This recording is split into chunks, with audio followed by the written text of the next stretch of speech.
এবার ভাঙড়ের খবর দেখাবো। ভাঙড়ে ফের জমি আন্দোলনের মেঘ কারণ বাম আমলে পাট্টা বিলি, সেই জমি ব্যবসায়ীকে বিক্রি। ভাঙড়ে বিক্ষোভের কেন্দ্রে 170 বিঘা জলাভূমি।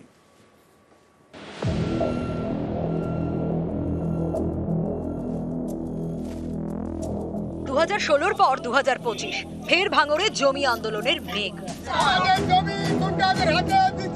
এবার বিতর্কের কেন্দ্রে এই বিশাল জলাভূমি, প্রায় 300 বিঘার। স্থানীয় বাসিন্দারা যাকে পুটি বাবুর ঘেরি বলে চেনে, এর মধ্যে 170 বিঘা জমি বিক্রি হয়ে গিয়েছে। তা নিয়েই গরম ভাঙড়।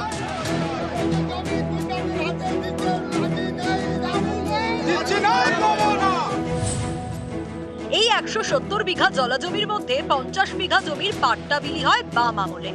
অনেক ক্ষেত্রে বাবার পাট্টা পাওয়া জমি এখন সন্তানেরা ভোগ করছেন।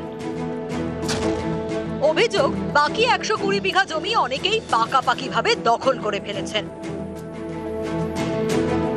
সম্প্রতি বিতর্ক বাধে যখন পাট্টা জমি সহ এই 170 বিঘা জমি কলকাতার এক ব্যবসায়ী কিনে নেন।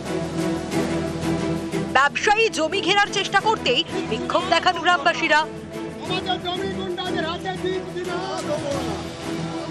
গত মাসে জমির চারপাশে দেওয়া কাঁটা তার উপড়ে ফেলেন।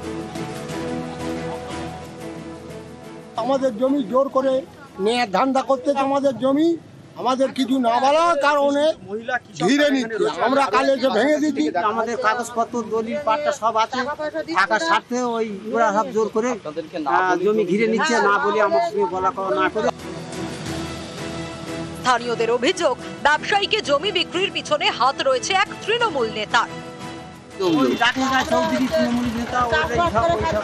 কার্যত এখানকার যারা প্রমোটার শাসক দলের সাথে জড়িত, তারা সবাই মিলে এই কাজ কারবার চালাচ্ছে। সম্পূর্ণ এই অভিযোগটা মিথ্যা, এবং এই জায়গাটা 2016 সালে তখন কেনাবেচা হয়েছিল, তখন আমি কোনো দায়িত্বও ছিলাম না। এটা সম্পূর্ণ বিরোধীদের একটা চক্রান্ত বলে আমি মনে করি। কোনো গরিব মানুষের এতটুকু স্বার্থ স্মৃতি নষ্ট হবে না। আমরা গরিব মানুষের পাশে আছি, আমরা যারা জমি মালিক যারা, আমরা তাদের পাশে আছি। এখন প্রশ্ন হলো, সরকার যে জমির পাট্টা দেয় সেই জমি কি বিক্রি বা হস্তান্তর করা যায়? আইন বলছে যায় না।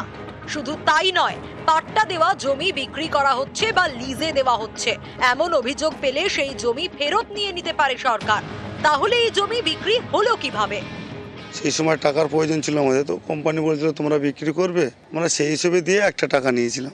দাদার খুব শরীর খারাপ ছিল, কিছু টাকা পয়সা দরকার ছিল, তার জন্য আমরা স্বেচ্ছা দিয়ে কিছু টাকা পয়সা নিয়েছি লিস্ট মতো হিসাবে।